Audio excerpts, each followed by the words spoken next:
Last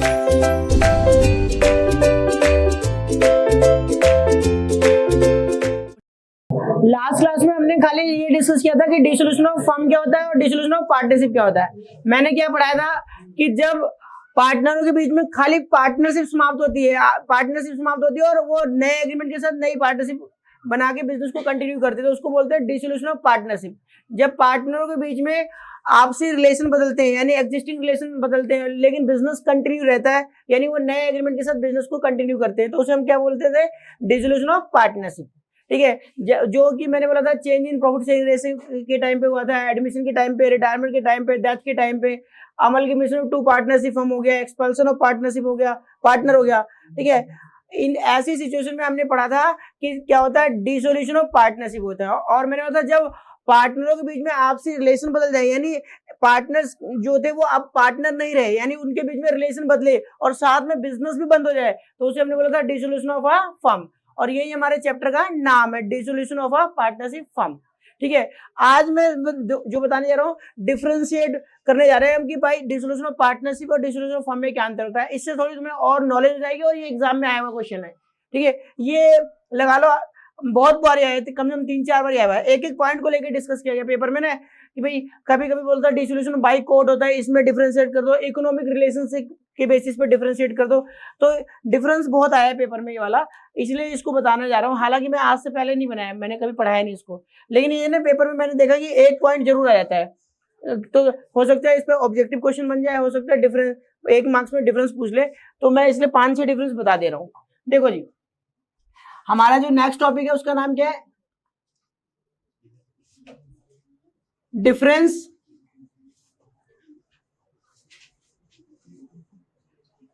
between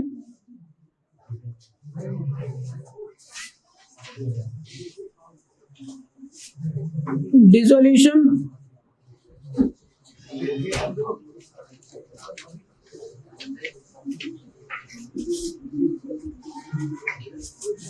of partnership, difference between dissolution of partnership and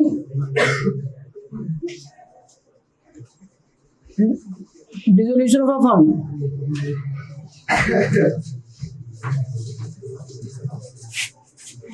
Of a firm. ठीक है जी, difference between dissolution of partnership and dissolution of a firm, इसमें difference करने जा रहे हैं। इसका ना देखो, इसके जो पॉइंट जिस बेस पे हम डिफरेंशिएट करेंगे, बेस बना के देखो। मैं अभी 11th क्लास में तुम पढ़ के आए हो तो पता चल, जैसे 10th में और 11th में क्या अंतर है कि हम यहाँ पर बेस भी बताता है, किस बात को हम पॉइंट आउट करके हम डिफरेंशिएट कर रहे हैं, किस बेसिस पे डिफरेंशिएट कर रहे हैं। ठीक है, वो बेसिस भी बताना होता है। ठीक है, जैसे मैं बोलते हैं इंटेलिजेंस की बेस पे, तो एक पर्सन इंटेलिजेंट है एक नहीं है, तो बेस बनाए इंटेलिजेंसी।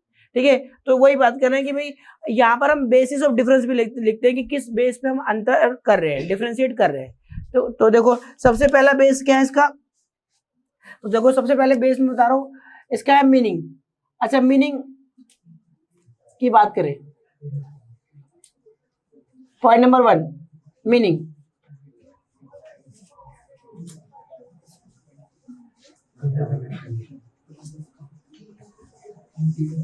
तो पहले लिख लूंगी हेडिंग, मैंने हेडिंग नहीं डाली। चलो, हेडिंग इसकी है डिसोल्यूशन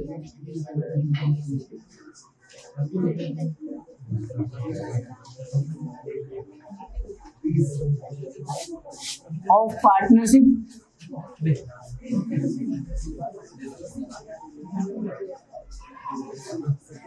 और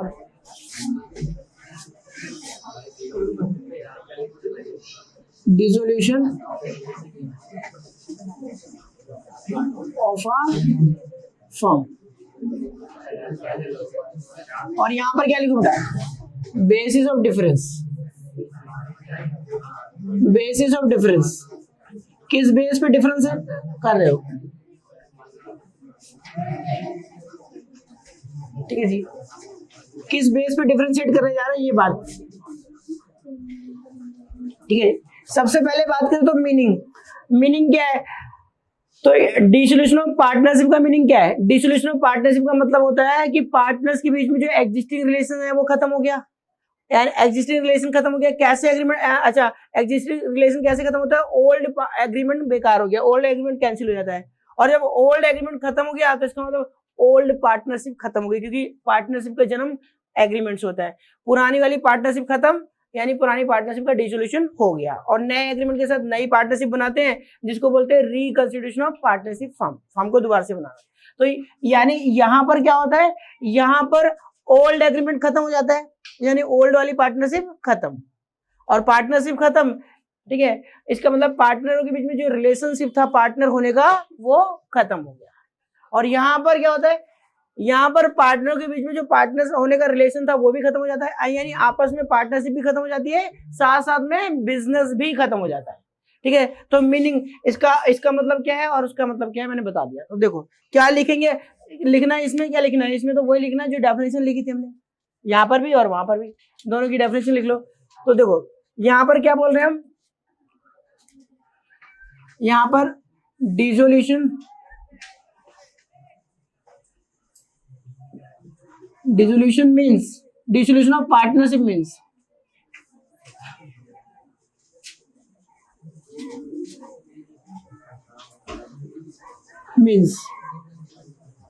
डिसोल्यूशन ऑफ पार्टनरशिप मीन्स क्या होगा, चेंज होना, change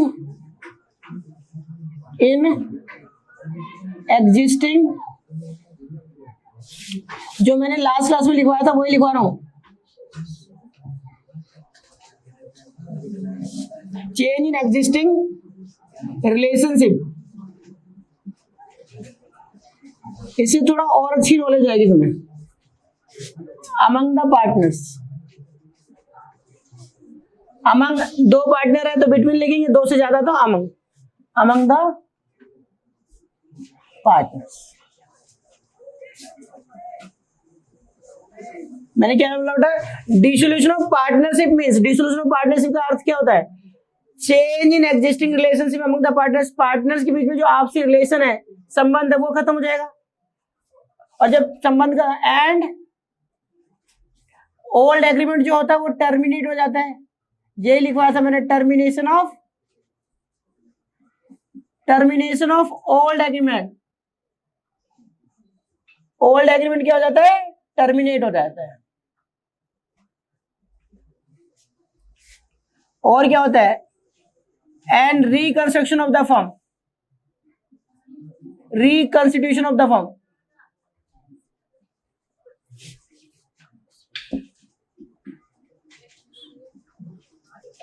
reconstitution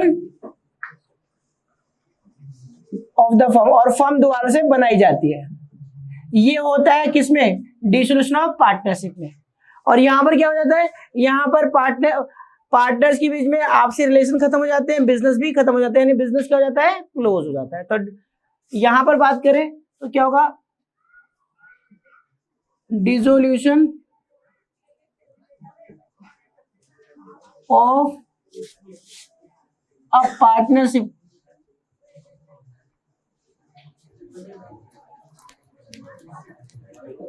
firm, dissolution of a partnership firm means, dissolution of a partnership firm means, अच्छा dissolution of partnership firm का मतलब क्या होता है, क्लोजर ऑफ बिजनेस, बिजनेस क्या क्लोज हो जाना, क्लोजर ऑफ बिजनेस, यहां पर बिजनेस क्लोज हो जाता है, मतलब इसका मतलब क्या होता है कि पार्टनरशिप भी खत्म हो जाती है और बिजनेस भी टर्मिनेट हो जाता है। It means termination of partnership, termination of partnership, partnership खत्म हो गई। अच्छा, टर्मिनेशन ऑफ पार्टनरशिप का मतलब पार्टनरशिप खत्म हो गई, यानी पार्टनरशिप डिसॉल्व हो गई, ये होगा ना भाई। जब बिजनेस बंद होगा तो पार्टनरशिप भी बंद हो गई, यानी पार्टनरशिप का डिसोल्यूशन हो गया, साथ में बिजनेस भी खत्म। तो मैंने क्या बोला, dissolution of a partnership firm means closure of business, business का क्लोज होना। अच्छा, बिजनेस के जब बिजनेस क्लोज होता है तो क्या होता है? It means termination of partnership, partnership खत्म हो जाती है, ठीक है, टर्मिनेशन ऑफ पार्टनरशिप। और साथ साथ में क्या होता है?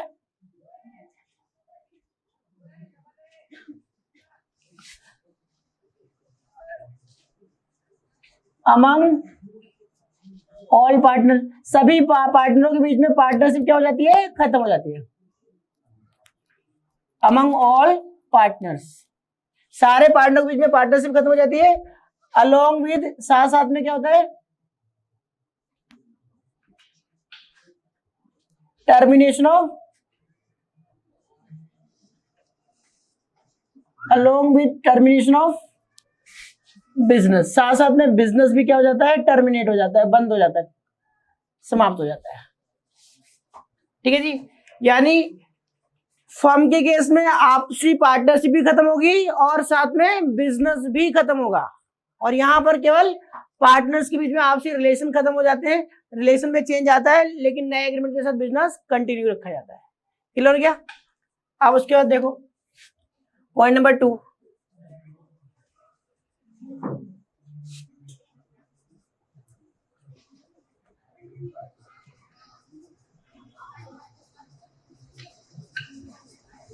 Termination of business.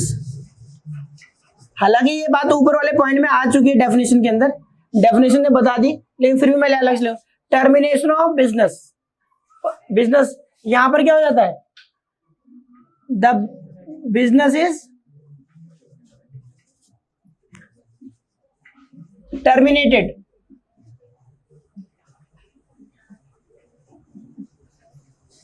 टर्मिनेट होता है क्या? इज नॉट टर्मिनेट, यहां पर बिजनेस क्या होता है? टर्मिनेट नहीं होता। अच्छा, जब पार्टनरशिप का डिसोल्यूशन होता है तो क्या बिजनेस बंद हो जाता है क्या? तो the business is not terminated.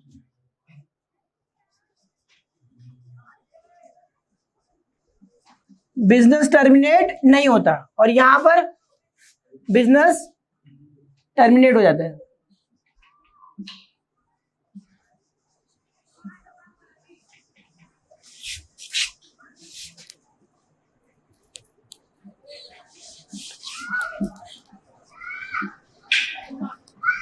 Business terminate हो जाता है, लगाने की जरूरत नहीं है। बिजनेस इज नॉट टर्मिनेटेड, और यहां पर बिजनेस टर्मिनेट हो जाता है, नहीं होता, और वहां पर बिजनेस टर्मिनेट हो जाता है। नेक्स्ट देखो third point, settlement of account, settlement of accounts.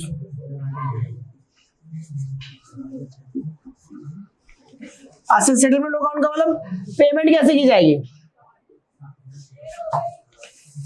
ठीक है, सेटलमेंट कैसे किए जाएंगे, अकाउंट कैसे सेटल किया जाएगा, पेमेंट कैसे की जाएगी, ये आप बताओ। यहां पर सेटलमेंट कैसे होगा? यहां पर क्या किया जाता है? सारी एसेट और लायबिलिटी को रीवैल्यू किया जाता है। भाई जब डिसोल्यूशन ऑफ पार्टनरशिप होता है तो एडमिशन के केस में होता है, रिटायरमेंट के केस में होता है, डेथ के केस में होता है, चेंज इन बहुत से रेशियो के केस में होता है। तो यहाँ पर याद है हमने क्या किया था? एसेट लायबिलिटी को रीवैल्यू किया था। और यहाँ पर क्या होता है? यहाँ पर एसेट लायबिलिटी को रीवैल्यू नहीं किया जाता, यहाँ पर एसेट लायबिलिटी को बेचा जाता है और पेमेंट की जाती है। तो यहां से लिख दो क्या? सेटलमेंट अकाउंट की जगह settlement of assets and liabilities ज्यादा अच्छा रहेगा। Settlement of assets and liabilities. तो लो जी भाई, यहां पर क्या होता है? Assets and liabilities are revalued. यहां पर एसेट लायबिलिटी को क्या किया जाता है? रीवैल्यू किया जाता है। और and a new balance sheet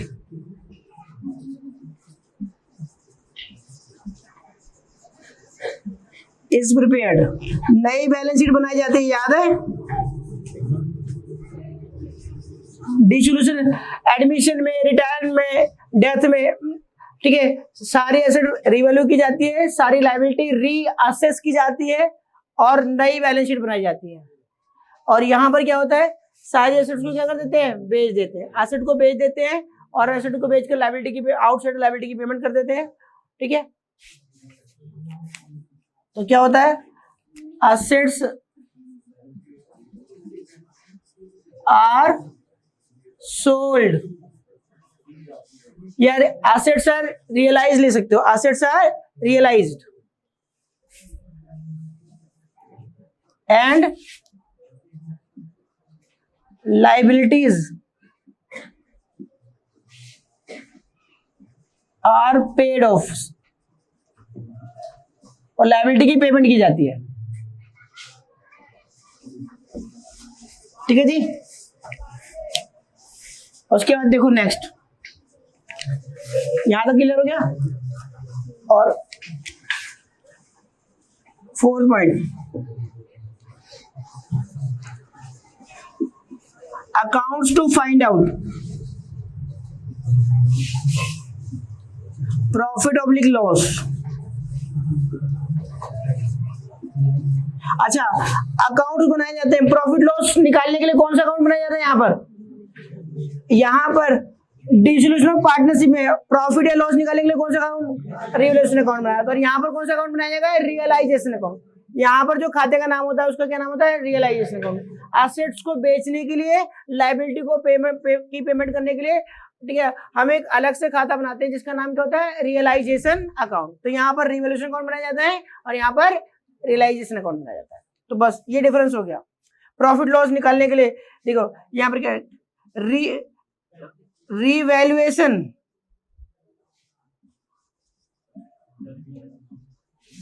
revaluation account is prepared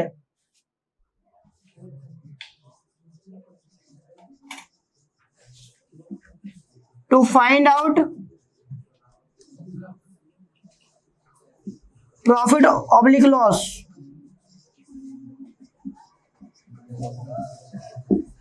भाई प्रॉफिट या लॉस निकालने के लिए कौन सा खाता बनाया जाता है, रिवैल्यूएशन अकाउंट। यहां पर कौन सा बनाया जाता है, realisation account. Realisation account is prepared to find out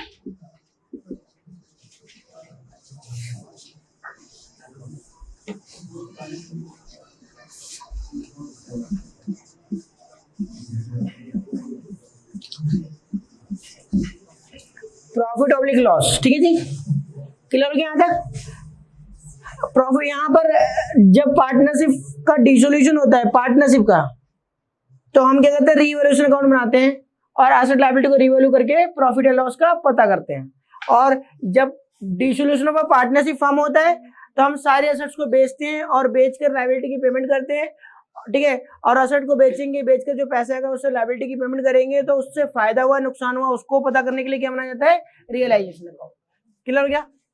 अब इसके बाद बेटा जो नेक्स्ट पॉइंट है वो पॉइंट देखो, दो ये जो पॉइंट है ये इंपॉर्टेंट है। यहां तक तो देखो, हालांकि ये पेपर में आता है डिफरेंस डिसोल्यूशन ऑफ पार्टनरशिप और डिसोल्यूशन ऑफ पार्टनरशिप फॉर्म में क्या डिफरेंस है, ये पेपर में आता है, ठीक है, बहुत बार आया हुआ है, ठीक है।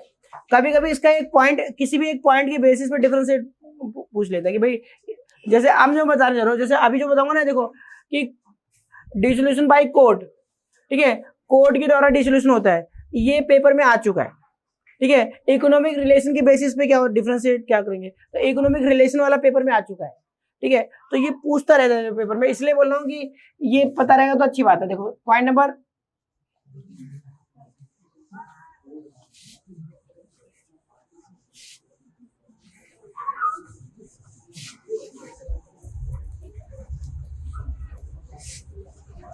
बहुत ज्यादा थ्योरी नहीं है इसमें, जो है यही है। देखो पॉइंट नंबर 5, ठीक है। देखो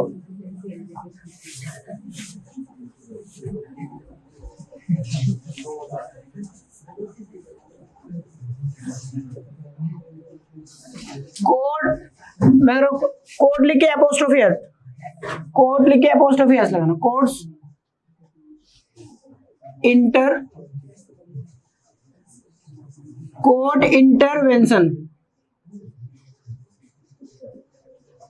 कोर्ट इंटरवेंशन में क्या होगा, कोर्ट इंटरवेन करती नहीं करती, यानी कि क्या हमारे किस कौन से मामले में कोर्ट जो होते है बीच में आके डिसोल्यूशन करवा सकती नहीं करवा सकती, यानी कोर्ट का मगर मामले में कोर्ट खुद आके बीच में बंद करवाती है नहीं करवाती, या डिसोल्यूशन कराती है नहीं कराती, ठीक है। तो जब एक बात हो, जब कोर्ट इंटरवेन करेगी तो बताओ, यानी बीच में कोर्ट आ जाएगी तो कब कब आएगी, तो देखो एक बात हो, जब हम नए पार्टनर का एडमिशन करेंगे तो कोर्ट की जरूरत पड़ेगी क्या में, ठीक है। जब कोई पार्टनर रिटायर होकर जाएगा तो कोर्ट की जरूरत है क्या, यहाँ पर तो म्यूचुअल एग्रीमेंट से बातचीत करके, आपस में बातचीत करके, समझौता करके हम क्या कहते हैं, रिटायरमेंट करते हैं, एडमिशन करते हैं, तो वहां पर कोर्ट की जरूरत नहीं है। लेकिन जब बात रही डिसोल्यूशन की तो कोर्ट ऑर्डर कर सकता है, कोर्ट के द्वारा डिसोल्यूशन हो सकता है, लेकिन कोर्ट के द्वारा रिवोल्यूशन या एडमिशन रिटायरमेंट की जरूरत नहीं पड़ती।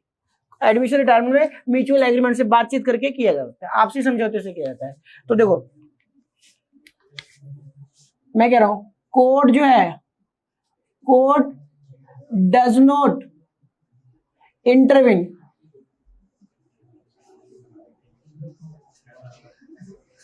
कोर्ट डज नॉट इंटरवीन का मतलब होता है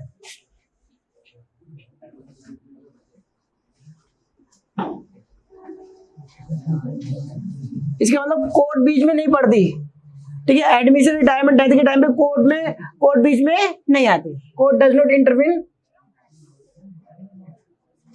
बिकॉज, अच्छा does not, court does not intervene because जो डिसोल्यूशन ऑफ पार्टनरशिप होता है, बिकॉज dissolution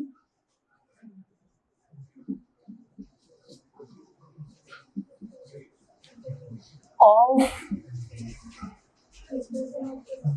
partnership is a mutual agreement, mutual agreement है। म्यूचुअल का मतलब आपस में मिलजुल कर बातचीत करके कर दे। तो देखो कोर्ट बीच में इस मामले में नहीं पड़ती, कोर्ट मामले में क्यों नहीं पड़ती, क्योंकि ये पार्टनर आपस में बातचीत करके म्यूचुअली बातचीत करके करें, तो म्यूचुअल एग्रीमेंट है। अब यहां देखो, जब बात रही पार्टनरशिप का, फर्म का, जब फर्म को बंद करवाना है तो मैं कह रहा हूं फर्म का डिसोल्यूशन जो है कोर्ट के द्वारा होता है। जब फर्म कई सालों से लॉस में चल रही होती है तो कोर्ट ऑर्डर कर सकता है कि बिजनेस को बंद कर दो, ठीक है। ये बात मैंने पढ़ाई थी।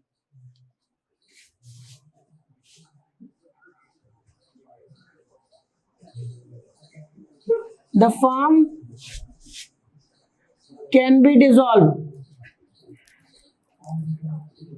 फर्म डिसॉल्व हो सकती है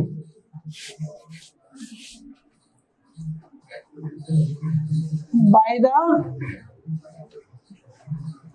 कोर्ट ऑर्डर, कोर्ट के ऑर्डर पे फर्म डिसॉल्व हो सकती है। कोर्ट ऑर्डर करके, ऑर्डर पास करके फर्म को बंद करवा सकती है। कोई डाउट है तो बताओ, चले आगे। अब देखो जरा, ये पेपर में आ चुका है इस पे, ठीक है। नेक्स्ट पॉइंट देखो,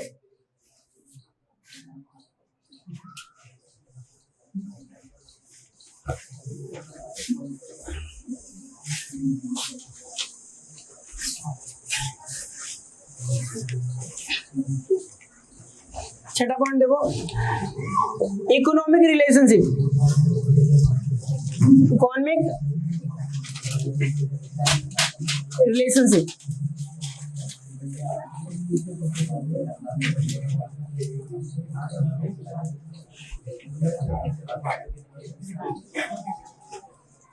अच्छा इकोनॉमिक रिलेशनशिप का मतलब क्या होगा, देखो इकोनॉमिक मतलब पैसों से, भाई पहले क्या करते थे, पहले मिलजुल कर काम करते थे, मिलजुल कर काम करते थे और जो भी प्रॉफिट कमाते थे आपस में बांटते थे। तो इकोनॉमिक का मतलब मॉनेटरी रिलेटेड टू मनी, आपस में पहले इनका इकोनॉमिक रिलेशनशिप था, मिलकर काम करते थे, प्रॉफिट कमाते थे और प्रॉफिट को बांटते थे। ठीक है, प्रॉफिट का बंटवारा होता था। ठीक है, तो यहाँ पर अब देखो यहाँ पर मैं कह रहा हूँ डिसोल्यूशन ऑफ पार्टनरशिप होता है। जब डिसोल्यूशन ऑफ पार्टनरशिप होता है तो देखो change in profit sharing ratio होता है। कोई पार्टनर रिटायर होकर चला जाता है तो उसका शेयर बचे हुए पार्टनर ले लेते हैं। पार्टनर प्रॉफिट को की रेशियो बदलते हैं तो किसी का शेयर बढ़ जाता है, किसी का घट जाता है। ठीक है, एडमिशन के टाइम पे जब कोई पार्टनर एडमिट हो जाता है तो भाई रेशियो बदल जाती है। ठीक है, कुछ शेयर उस नए पार्टनर को ट्रांसफर हो जाता है, जिससे क्या कहते हैं पुराने पार्टनर का शेयर कम हो जाता है। तो किसी का शेयर बढ़ता है, किसी का शेयर घटता है, आपस में प्रॉफिट को बांटने की रेशियो बदलेगी तो प्रॉफिट कभी किसी ज्यादा मिलेगा या कम मिलेगा। ठीक है, तो कहने मतलब क्या प्रॉफिट को देखो रेशियो की बदलने की वजह से हमारा जो शेयर ऑफ प्रॉफिट होता है वो इफेक्ट होता है, उस पर प्रभाव पड़ता है, कभी बढ़ता है कभी घटता है। तो इकोनॉमिक रिलेशन क्या होता है, यहाँ पर चेंज होता है। ठीक है, तो मैं कह रहा हूं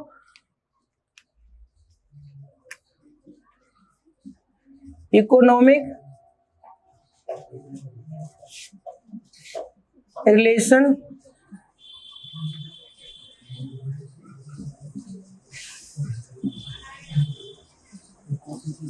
economic relationship of partners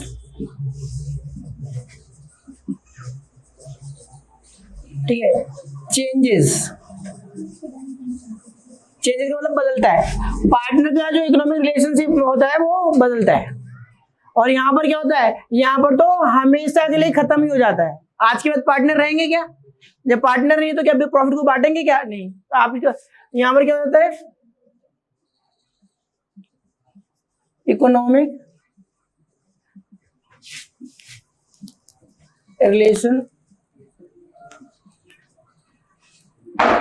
of partners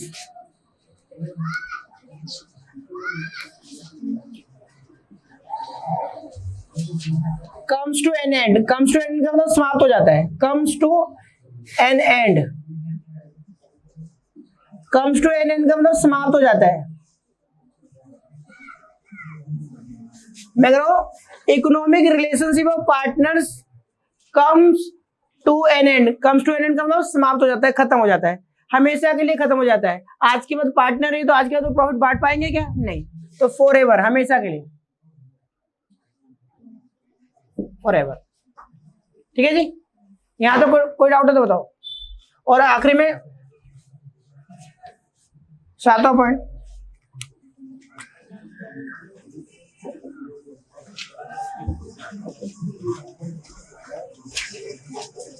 closure of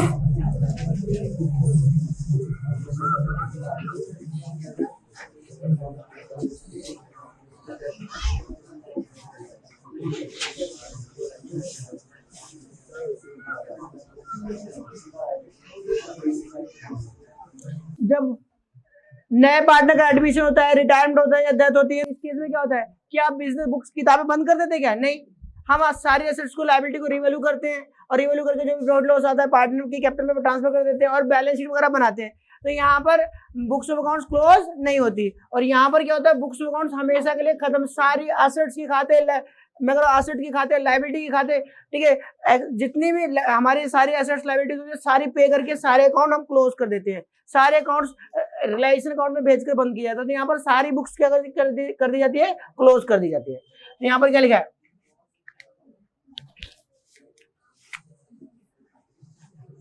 books of accounts, books of accounts are not close, sorry, are not closed. और यहां पर क्या होता है,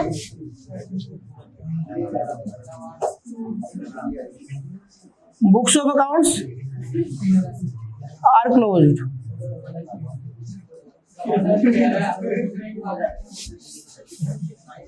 बताओ जी, प्रॉब्लम नहीं तो बताओ।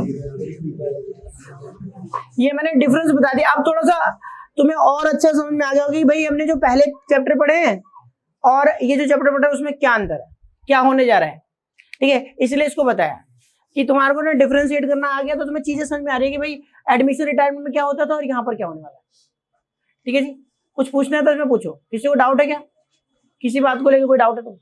चलो अब नेक्स्ट पॉइंट, थ्योरी का एक चीज और बतानी बस इसमें थ्योरी में, ठीक है जी, मिटा दो उसको। और ये जो बताएंगे ये भी बहुत इंपॉर्टेंट है एग्जाम के लिए। सेक्शन 48 पार्टनरशिप एक्ट में सेक्शन 48 है, वो भी इंपॉर्टेंट है। अब मैं क्या कहता, बुक में ना दो चीजें, एक सेक्शन 48 और एक सेक्शन 49 है। जो सेक्शन 48 है वो एग्जाम में पूछा जाता है, 49 इतना इंपॉर्टेंट नहीं होता, तो उसको मैं बता भी नहीं रहा, ठीक है। किताब में से देख लेना, देखना तो कहीं यूज नहीं होगा तुम्हारे, वैसे क्वेश्चन जब हम क्वेश्चन सॉल्व करेंगे कहीं पर यूज नहीं होगा, बट पता होना चाहिए। सेक्शन 48 तो मैं बता रहा हूँ, 49 इतना इंपॉर्टेंट नहीं तो नहीं बताऊंगा। देखो अब सेक्शन 48 क्या था सुनना जरा, पॉइंट नंबर जो भी डाल लो। According to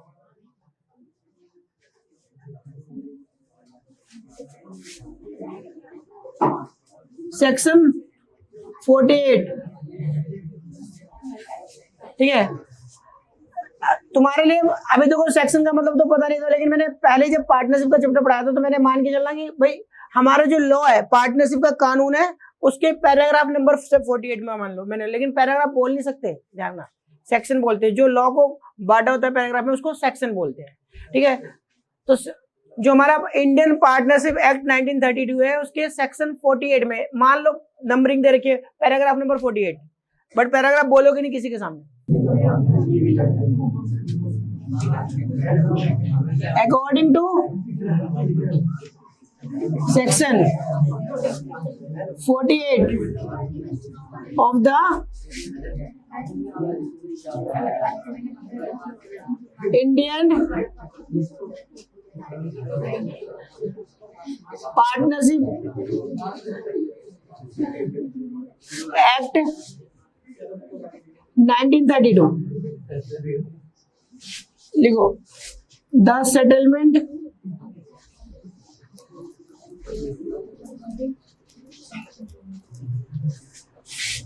of the accounts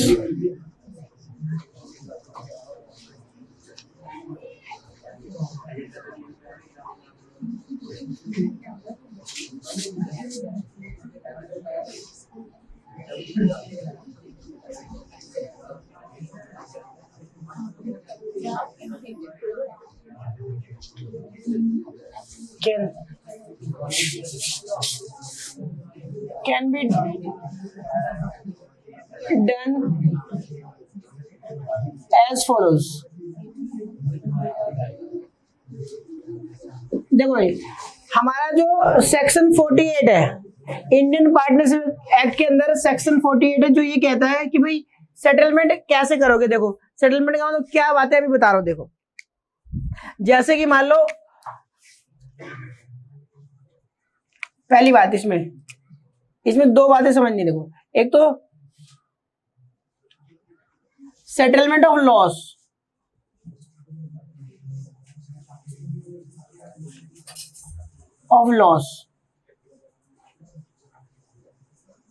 देखो जी सेटलमेंट ऑफ लॉस। अच्छा लॉस होगा ना, देखो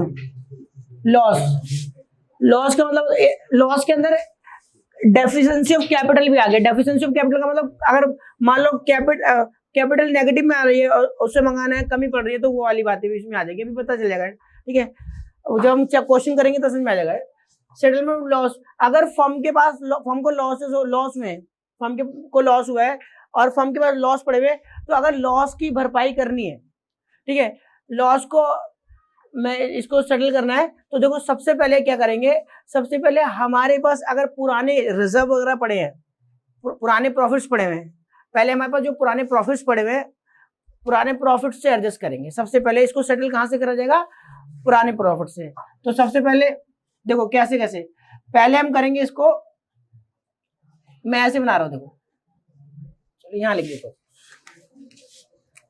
ये लॉस कैसे सेटल होगा, सुनना, लॉस कैसे सेटल होगा।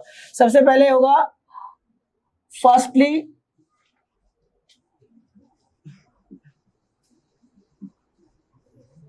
आउट ऑफ प्रॉफिट से। सबसे पहले लॉस को किससे सेटल किया जाएगा, प्रॉफिट से।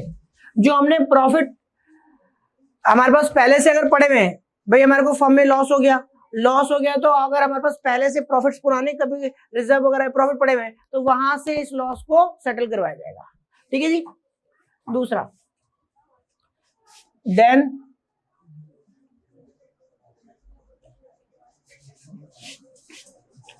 आउट ऑफ कैपिटल, फिर उसके बाद कैसे कराएगा? कैपिटल से। फिर लॉस की भरपाई कैसे कराएगी? कैपिटल से, पार्टनर की कैपिटल से। ठीक है, पार्टनर की जो कैपिटल होगी उससे। और अगर फिर भी लॉस कम पड़ता है, फिर भी कम पड़ता है, तो हम कहेंगे जाओ जी घर से लेके आओ, पार्टनर बोलेंगे घर से लेके आओ। और पार्टनरशिप फर्म में पार्टनर की लायबिलिटी अनलिमिटेड होती है, याद है पढ़ाया था मैंने, तो पार्टनरशिप में पार्टनर की लायबिलिटी अनलिमिटेड होती है, घर तक बिक जाते हैं, तो आप कहेंगे जी घर से लेके आओ।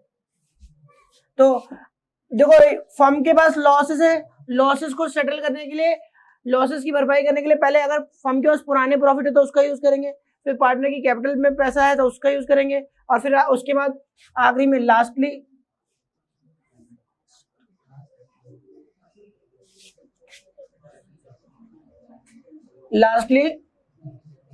By the partners in their profit sharing ratio, in their profit sharing ratio।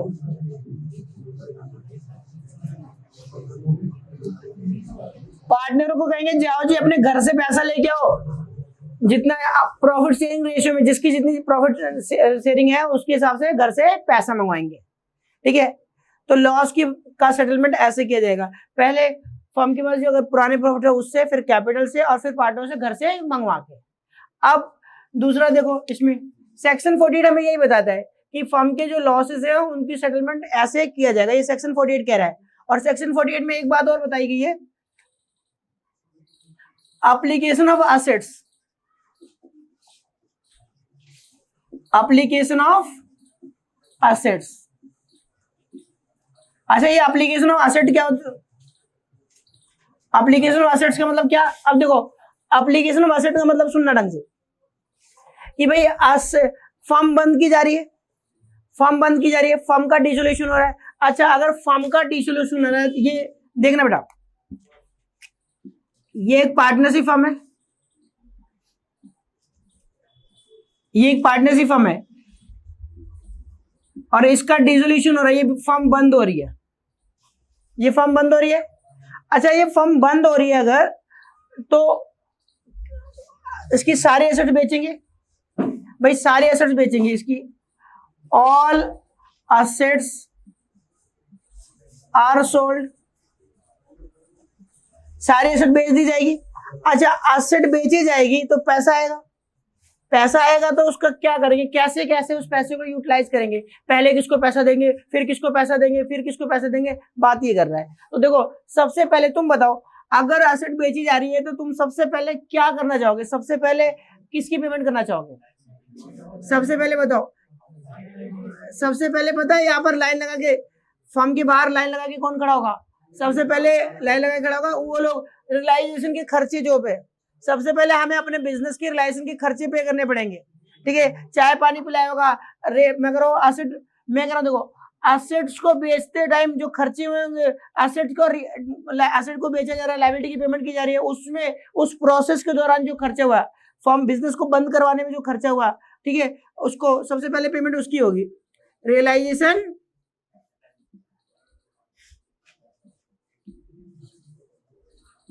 Expenses की।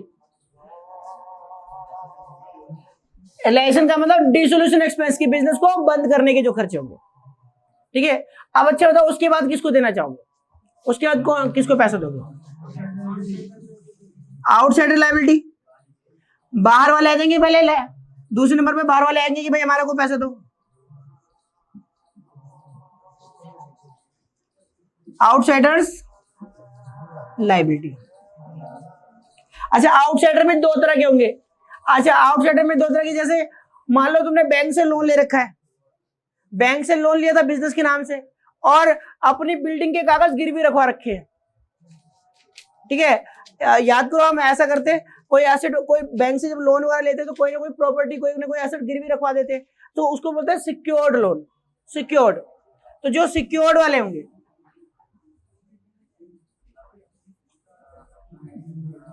जो सिक्योर्ड होंगे ना, सबसे पहले पैसा इसको देंगे।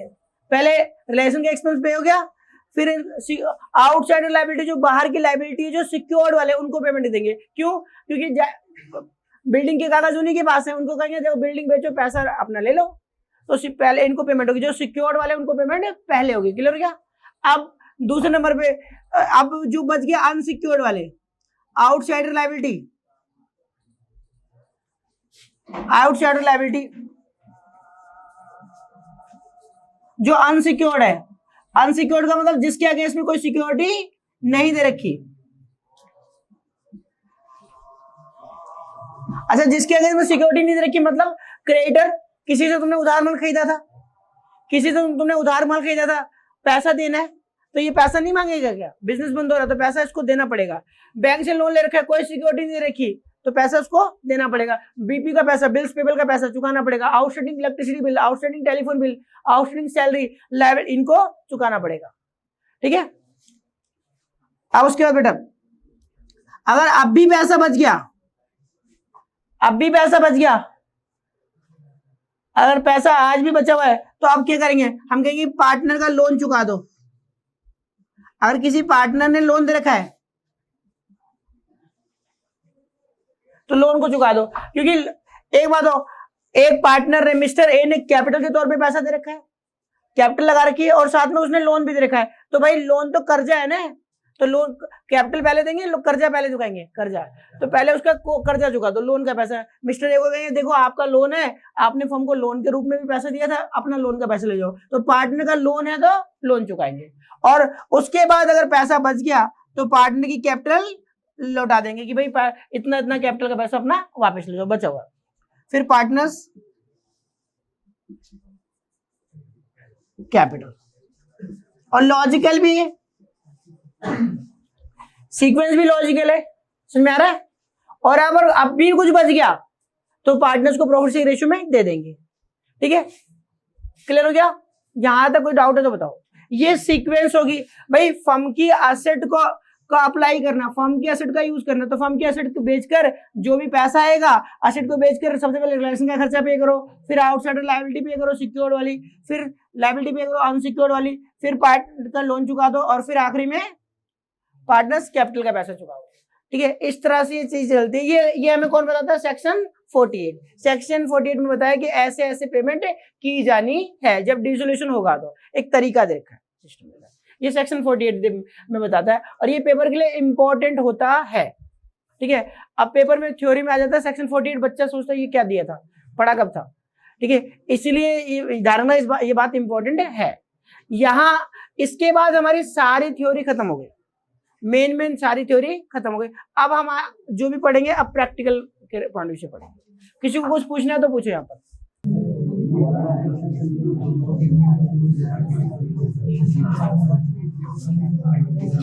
अकाउंटिंग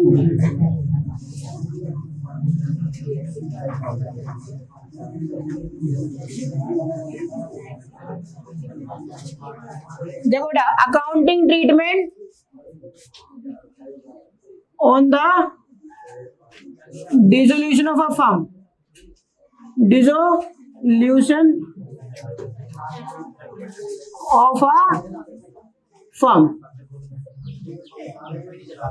देखो बेटा, accounting treatment on the dissolution of firm, जब एक फर्म डिसॉल्व होती है, जब एक फर्म बंद की जाती है, तो कौन सा अकाउंटिंग ट्रीटमेंट किया जाता है, कौन कौन से खाते बनाए जाते हैं, कौन कौन सी जर्नल एंट्री पास की जाती है। तो लो जी, सबसे पहले लिखो इसको, व्हेन आ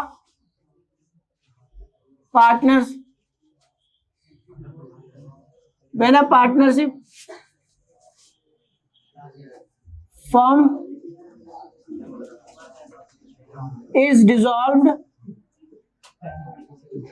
जब एक पार्टनरशिप फर्म डिसॉल्व होती है, फुल स्टॉप,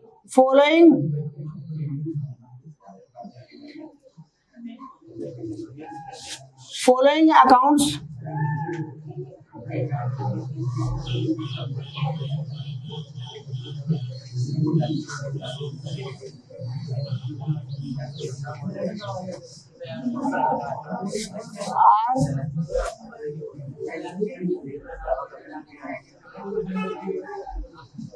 प्रिपेयर्ड। भाई देखो, जब भी एक पार्टनरशिप फर्म का डिसोल्यूशन होगा तो ये मेरे मतलब फॉलोइंग अकाउंट्स आर प्रिपेयर्ड। कौन कौन से अकाउंट बनाए जाएंगे देखो जी। सबसे पहले बनाया जाएगा realisation account,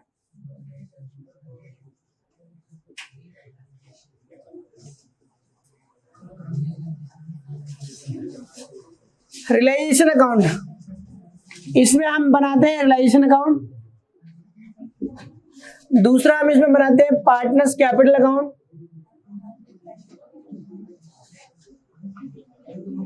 partners capital account.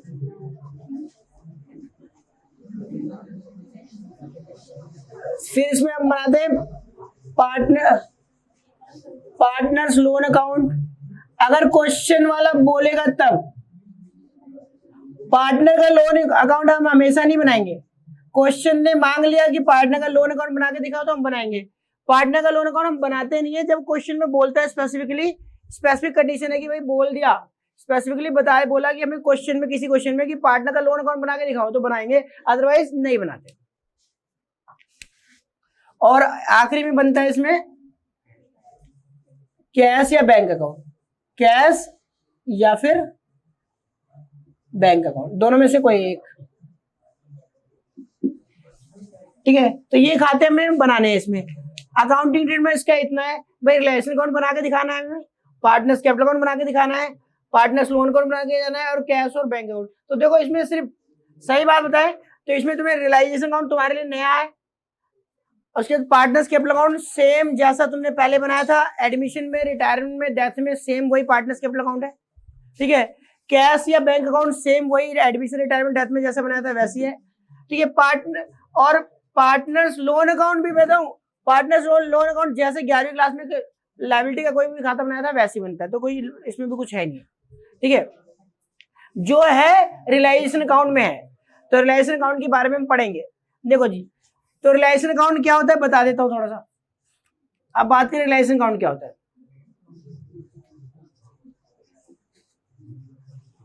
Realisation account लिखो जी इसके बारे में। Realisation account is the account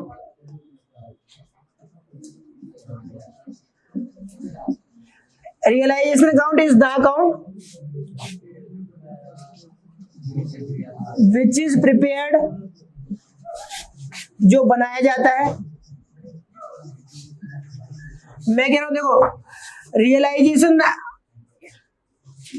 realisation account is the account, realisation account वो अकाउंट है विच इज प्रिपेयर्ड, जो बनाया जाता है टू रियलाइज का मतलब बेचना, to realise assets and pay of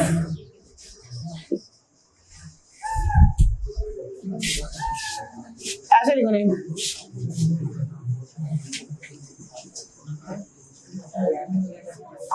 realisation account is the account which is prepared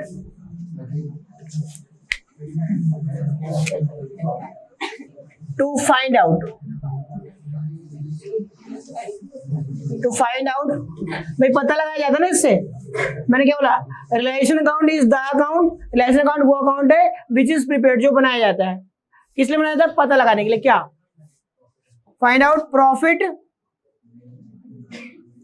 या तो प्रॉफिट का पता लगाएंगे या लॉस का, ऑन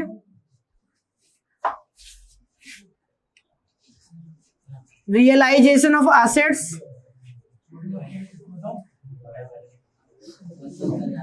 देखो बेटा इधर देखो, रियलाइजेशन ऑफ एसेट्स, एसेट्स को बेचेंगे, एसेट्स को, इसमें इस वाले चैप्टर में क्या होता है, एसेट्स को बेचा जाता है, एसेट को सेल किया जाता है, जिसको बोलते हैं realisation of assets and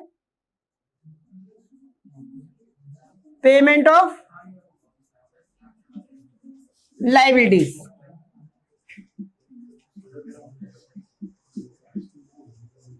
payment of liabilities लो जी, हमने बोला जी हम क्या करेंगे, एसेट्स को बेचेंगे, रियलाइजेशन ऑफ एसेट्स, एसेट बेची जाएगी और लायबिलिटी की पेमेंट की जाएगी। और एसेट और लायबिलिटी को जब बेचेंगे, मगर एसेट को बेचेंगे और लायबिलिटी की पेमेंट करेंगे तो हमें या तो फायदा होगा या तो नुकसान होगा। उस फायदे नुकसान को जानने के लिए कौन सा खत्म रह जाता है, रियलाइजेशन अकाउंट। और इसमें जो भी प्रॉफिट होता है, जो भी लॉस होता है, वो पार्टनरों में बांट दिया जाता है उनकी प्रॉफिट शेयरिंग रेशियो में। ठीक है, तो वो बात भी लिख देता हूं, इट्स, लिखो ना, वो भी लिखवा रहा हूं, इट्स प्रॉफिट, इसका जो प्रॉफिट होता है oblique loss, its profit oblique loss is transferred, इसका जो अभी प्रॉफिट होता है या लॉस होता है वो ट्रांसफर कर दिया जाता है इन पार्टनर्स कैपिटल अकाउंट, पार्टनरों की कैपिटल अकाउंट में ट्रांसफर कर दिया जाता है। और कौन सी रेशियो में किया जाता है, in their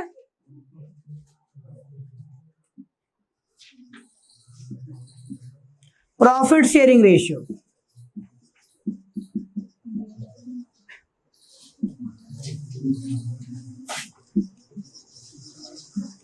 profit sharing ratio question में दे रखी होती है, नहीं दे रखी तो क्या मानोगे, इक्वल। ठीक है जी भाई, एसेट को रिवैल्यू, मगर एसेट को बेचोगे, लायबिलिटी की पेमेंट करोगे, जब एसेट लायबिलिटी को मगर एसेट को बेच के लायबिलिटी की पेमेंट करोगे तो प्रॉफिट या लॉस होगा, प्रॉफिट होगा या लॉस होगा, वो रिलेशन से जो भी प्रॉफिट लॉस आएगा वो पार्टनर में बांट दिया जाएगा उनकी प्रॉफिट शेयरिंग रेशियो के अकॉर्डिंग। प्रॉफिट शेयरिंग रेशियो दे रखी तो बहुत अच्छी बात है, नहीं दे रखी तो इक्वल रेशियो में बांट देंगे। कोई डाउट है तो बताओ।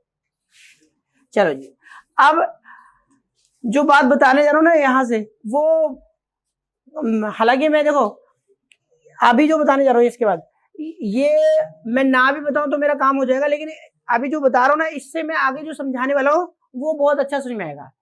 ठीक है, अभी मैं तुम्हारे को एक रियलाइजेशन का, जैसे क्वेश्चन में बैलेंस शीट दी होती है, जब हम क्वेश्चन सॉल्व करते हैं तो क्वेश्चन के अंदर तुम्हें बैलेंस शीट दे रखी होती है, उसके नीचे कुछ एडजस्टमेंट दे रखी होती है, उससे हमें क्वेश्चन सॉल्व करना होता है। तो क्वेश्चन में बैलेंस शीट दी होगी, बैलेंस शीट से कौन सी चीज कहाँ जाएगी ये बात बताऊंगा अभी।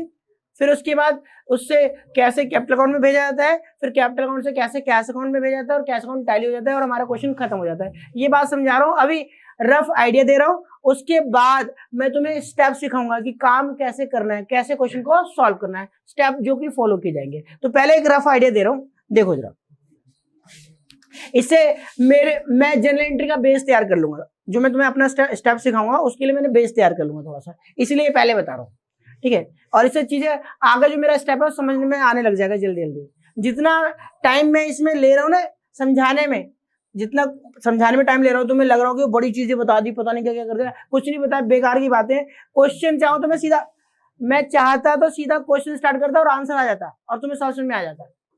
ठीक है, अगर हम सीधा क्वेश्चन उठा के करते ना और मैं सीधा क्वेश्चन को करवाता तो भी आंसर आता और हर एक बच्चे को समझ में आ जाता। ये चैप्टर इतना आसान है सीधा, लेकिन मैं एक सिस्टमैटिक वे में काम करना चाहता हूँ इसलिए ऐसा कर रहा हूँ। चलो अब क्वेश्चन कैसे दिया होगा, देखो क्वेश्चन में हमें क्या होता है, क्वेश्चन के अंदर हमें बैलेंस शीट दी होती है। अब ये उतारो सभी, जल्दी जल्दी नोट करो।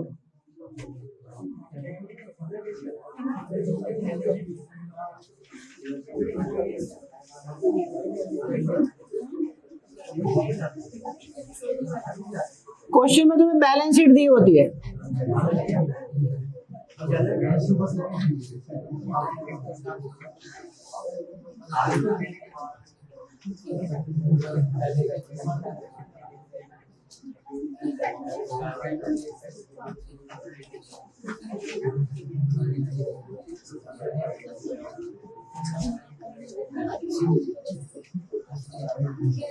ठीक है। अब एक छोटा सा आइडिया दे रहा हूँ ताकि मेरा ना जो मैं तुम्हें जेलेंटी सिखाऊं तो उसका बेस बन जाए बस। ठीक है, क्वेश्चन में बैलेंस शीट दे रखी होगी, बैलेंस शीट में एसेट साइड में सारी एसेट होगी, जैसे कि मान लो कैश दे रखा है, बैंक में पैसा दे रखा है,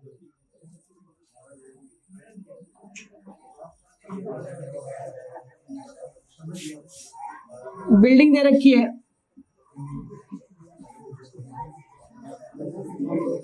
कुछ एसेट लेके मैं बता रहा हूँ, कुछ एसेट में, अब सारी एसेट तो लेने का फायदा नहीं है, कुछ एसेट लेके मेरे को सिर्फ कंसेप्ट समझाना है, फिर भी मैं बहुत सारे एसेट ले रहा हूँ। फर्नीचर दे रखा होगा, मशीनरी दे रखी होगी,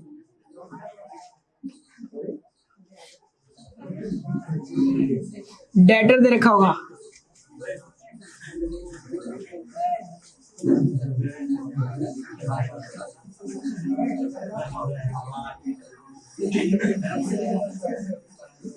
स्टॉक दे रखा होगा, ठीक है। ये तो देखो, ये चीजें तो दे रखी होंगी। अब इसके अलावा देखो इसमें और क्या दे रखा होगा। एक तो मान लो एक पार्टनर है, उसका current account, A's current account, ठीक है, और एक मिस्टर बी है, हमारा पार्टनर है, इसने फर्म को, मिस्टर बी ने फर्म से लोन ले रखा है, दे नहीं रखा, ले रखा है, इसने फर्म को लोन दिया नहीं है, फर्म से लोन ले रखा है, ले रखा तभी तो हमसे उससे पैसे लेना है, और इसलिए तो मैं एसेट साइड में दिखा रहा हूं।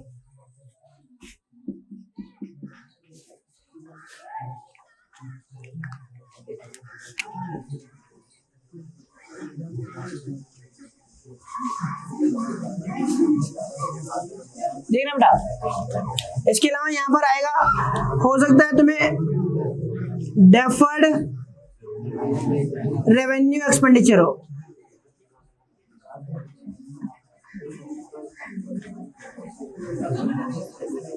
डेफर्ड रेवेन्यू एक्सपेंडिचर दे रखा हो सकता है यहां पर पीएनएल का डेबिट बैलेंस भी दे रखा हो। अच्छा, एक चीज जो इंपॉर्टेंट नहीं थी वो है गुडविल, गुडविल दे रखी हो, बहुत है बेटा, मेरे को थोड़ा सा समझाना है, बस आइडिया देना है। अब लायबिलिटी साइड में देखो क्या क्या दे रखा। लायबिलिटी साइड में सबसे पहले कैपिटल, कैपिटल अकाउंट्स ए और बी, ए की कैपिटल दे रखी होगी, बी की कैपिटल दे रखी होगी, टोटल दे रखा होगा। अच्छा, जैसे यहां पर क्या लिखा है, एज करंट अकाउंट, क्या लिखा है, तो हो सकता है यहां पर भी दे रखा हो 20 करंट अकाउंट,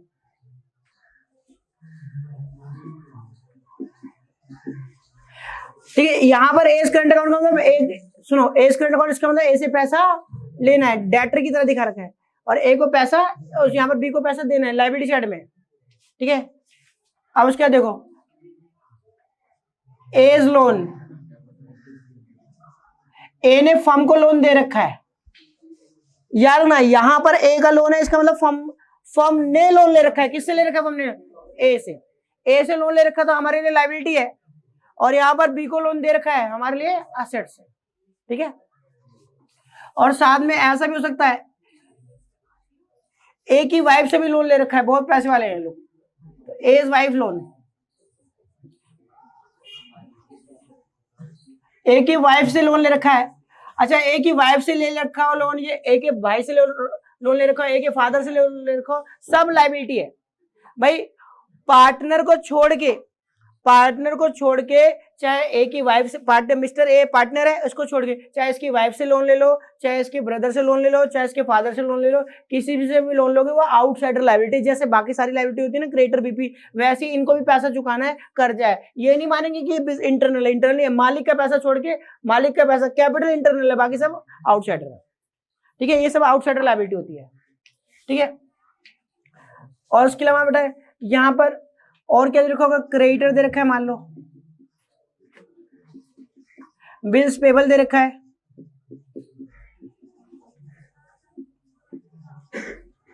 बीपी दे रखा है, और देखो क्या दे रखा होगा, प्रोविडेंट फंड दे रखा है, प्रोविडेंट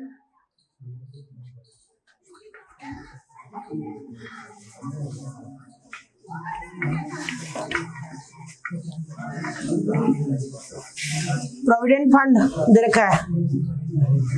अच्छा, इसके अलावा जनरल रिजर्व दे रखा है, ठीक है। वर्कमैन कंपनसेशन रिजर्व भी दे रखा होगा, ठीक है। इन्वेस्टमेंट फ्लक्चुएशन रिजर्व भी हो सकता है, इसको ना बाद में बात करेंगे। वर्कमैन कंपनसेशन रिजर्व को प्रॉपर उस पर एक थोड़ा टाइम लेके अलग से टॉपिक बना के पढ़ेंगे उसको, क्योंकि वो इंपॉर्टेंट है। वर्कमैन कंपल्सरी रिजर्व इंपॉर्टेंट है यहाँ पर, इसलिए। ठीक है, ये मेरी बैलेंस शीट है मान लो। ठीक है, ये बैलेंस शीट है मेरे पास। अब मेरे को नीचे एडजस्टमेंट में इंफॉर्मेशन दे रखी होगी, मैं वो अपने आप बताता रहूंगा तुम्हें। ठीक है, नीचे एडजस्टमेंट में मान लो इन्फॉर्मेशन दे रखी है, वो क्या इन्फॉर्मेशन दे रखी है मैं बोलता रहूंगा, मुझे तो सिर्फ समझाना है। अब सुनो बेटा, क्या करना होता है इस चैप्टर में। इस चैप्टर में बैलेंस शीट दे रखी होती है, बैलेंस शीट दे रखी होती है, और नीचे कुछ एडजस्टमेंट दे रखी होती है। उसकी बेसिस पे हमें क्वेश्चन सॉल्व करना होता है। क्वेश्चन जब सॉल्व करेंगे तो हम एक बनाएंगे रियलाइजेशन अकाउंट, एक बनाएंगे पार्टनर्स कैपिटल अकाउंट, और एक बनाएंगे पार्टनर्स कैश या बैंक अकाउंट। ठीक है, मर्जी है तुम्हारी, अगर कैश दे रखा है और बैंक दे रखा है तो तुम्हारे पास चॉइस है, कोई भी खाता खोल सकते हो। ठीक है, चलो जी, सबसे पहले देखो रियलाइजेशन अकाउंट कैसे बनाया जाता है। बड़ा आसान होता है रियलाइजेशन अकाउंट बनाना। अच्छा समझोगे तो समझ लो यहीं पर चैप्टर खत्म हो गया।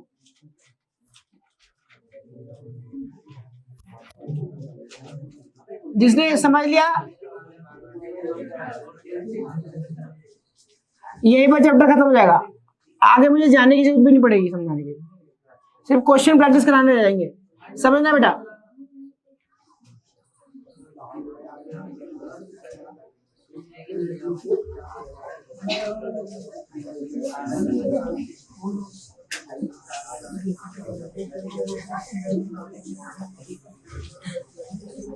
कितने पार्टनर है इसमें? दो ही लेने में पार्टनर।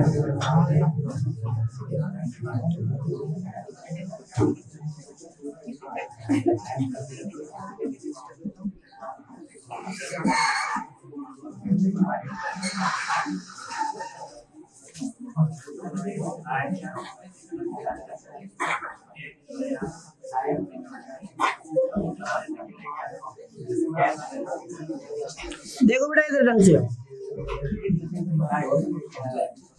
इसको नोट करना है, जल्दी जल्दी नोट भी करते रहो।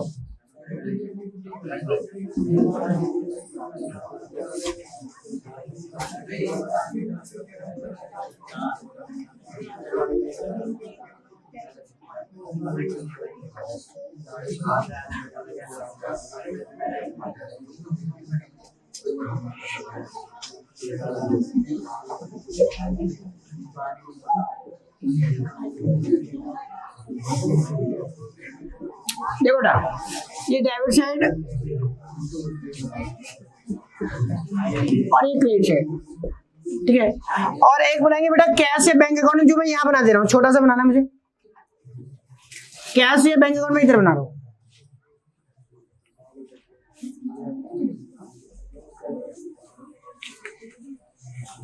तो मैं क्वेश्चन में कैश अकाउंट बना रहा हूँ। ठीक है, कैश अकाउंट क्यों बना रहा हूँ मैं बताता हूँ।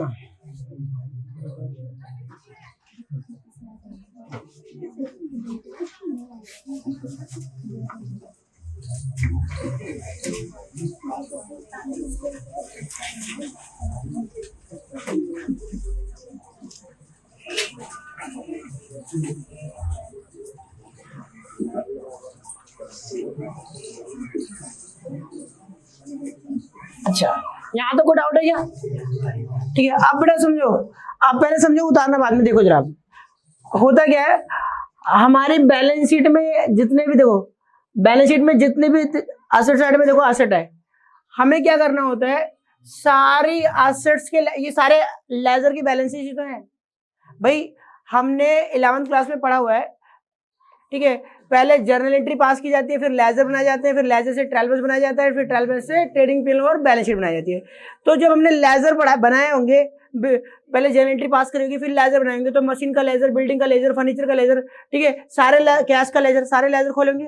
तो वो सारे लेजर जो रियल और पर्सनल थे, जो रियल थे पर्सनल थे, जो असेट्स वगैरह के खाते थे, जो पर्सन्स के खाते थे, उनका बैलेंस निकला था, और बैलेंस निकल के कहां पहुंचे थे, ट्रायल बैलेंस में, और ट्रायल बैलेंस से कहां पहुंचे थे, बैलेंस शीट में।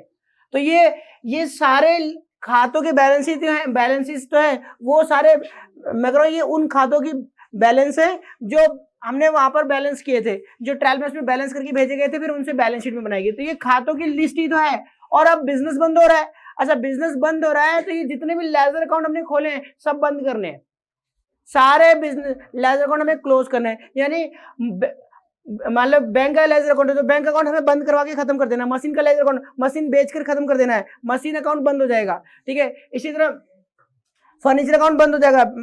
ठीक है, डेटर अकाउंट बंद हो जाएगा, स्टॉक, क्योंकि हमें बिजनेस ही नहीं चलाना। तो जितने भी खाते हमने खोले, चाहे एसेट्स के चाहे लायबिलिटी के, सारे खाते हमें क्लोज करने हैं। ठीक है, और सारे खाते क्लोज करने। लेकिन अभी जब हम डिसोल्यूशन करेंगे तो एसेट और बेचने, एसेट को बेचने के लिए, एसेट को बेचने के लिए और लायबिलिटी को पे करने के लिए एक खाता हम खोल के रखेंगे, वो है एक रिलायंस अकाउंट। और पार्टनर्स का हिसाब किताब रखने के लिए पार्टनर्स कैपिटल अकाउंट, और पैसा आएगा जाएगा तो उसके लिए कैश या बैंक अकाउंट, इनको खोल के रखना। बाकी सारे खातों का नामो निशान मिटा देना है, अब वो बंद कर दिया जाना है। ठीक है, तो देखो करने का तरीका क्या होगा, सुनना, करने का तरीका क्या होगा कि क्वेश्चन के अंदर हमें या तो कैश, पहले एसेट साइड से मैं सॉल्व कर रहा हूं। क्वेश्चन में अगर कैश दे रखा है तो कैश अकाउंट खोलेंगे और लिख देंगे to balance BD. Cash account खोल के टू बैलेंस बीडी, क्योंकि और ये कोई बड़ा काम कर रहा हूं, कैश अकाउंट खोल के टू बैलेंस बीडी। भाई किसी भी खाते का को जब हम रीओपन करते हैं, मैंने क्या, सुनो, ये कैश अकाउंट का लेजर है, कैश के लेजर का बैलेंस है, मैंने कैश अकाउंट दोबारा से ओपन करा और कैश का बैलेंस, कैश अकाउंट के अंदर कैश का बैलेंस कैरी कर लिया। बैलेंस बीडी से तो स्टार्टिंग होगी, कैश अकाउंट ओपन कर दिया, ये मेरे को पता है कैश का बैलेंस इतना, कैश अकाउंट ओपन करा और उसका बैलेंस लिख दिया। किसी तो खाते में बैलेंस बीडी लिखने की कोई जनरल एंट्री नहीं होती। ठीक है जी।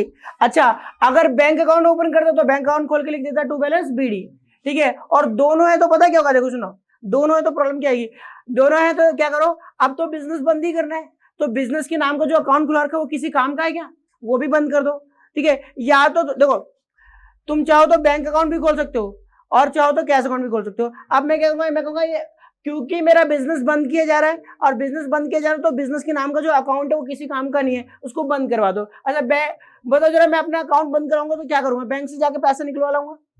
अच्छा, बैंक से जाके पैसा निकलवाऊंगा तो कैश मेरे पास आ जाएगा और बैंक क्लोज हो जाएगा। एंट्री क्या होगी, कैश आएगा और बैंक में पैसा खत्म। Entry cash account debit to, इधर देखो, cash account debit to bank.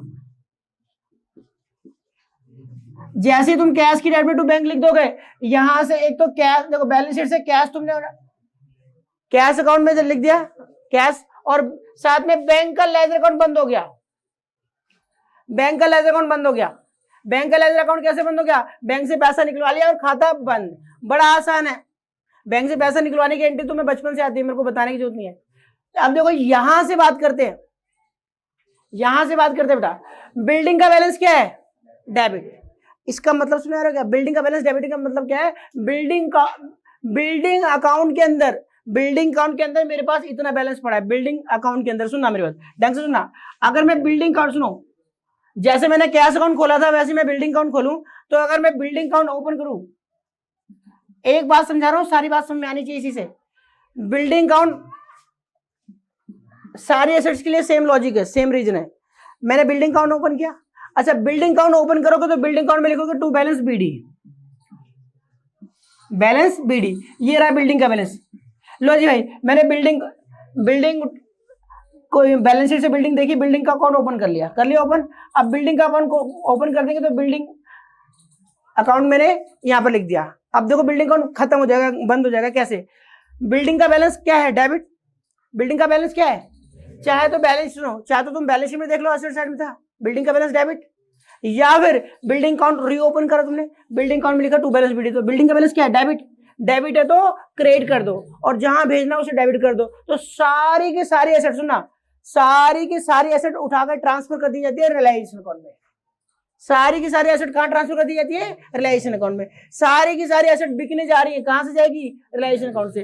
तो सुना मेरी बात, जितने भी लेजर अकाउंट होते हैं, जितने भी लेजर अकाउंट होते हैं, सबको बंद कर दिया जाता है, सबको बंद कर दिया जाता है। और सबको बंद करेंगे तो एसेट्स के बैलेंसेस क्या होते हैं, डेबिट। एसेट कोई भी, जैसे मैंने बिल्डिंग अकाउंट खोला तो बिल्डिंग अकाउंट खोल के टू बैलेंस बीडी। अगर मैं फर्नीचर अकाउंट खोलता तो फर्नीचर अकाउंट खोल के टू बैलेंस बीडी। ठीक है, डेटर अकाउंट खोलता तो डेटर अकाउंट खोल के टू बैलेंस बीडी। एसेट्स का बैलेंस डेबिट होता है, और डेबिट है तो क्या कर दो, क्रेडिट, जहां भेजना उसे डेबिट। सुना, बिल्डिंग मेरी क्या थी, डेबिट, डेबिट है तो क्या कर दो, क्रेडिट, जहां भेजना उसे डेबिट। एंट्री बोलो, रिलायंस अकाउंट डेबिट टू बिल्डिंग।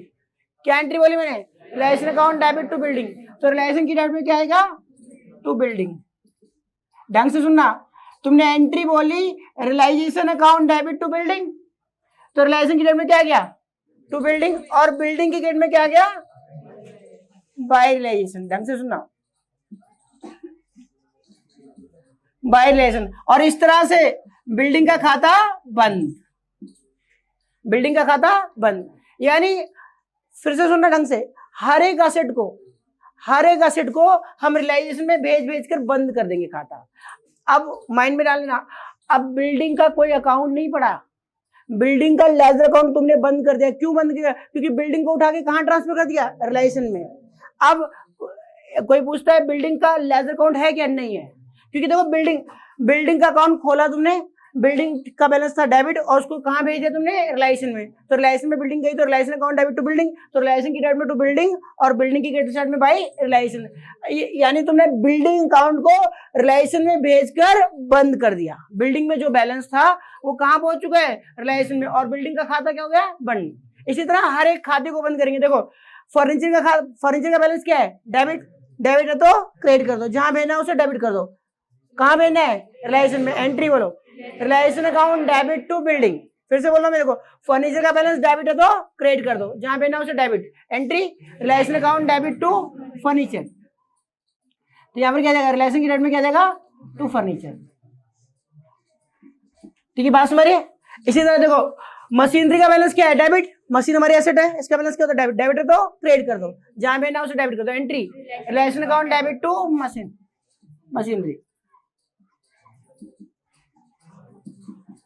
इसी तरह बताओ डेटर का बैलेंस क्या है? डेबिट है तो क्रेडिट कर दो, जहां भेजना है उसे डेबिट कर दो। Entry realisation account debit to,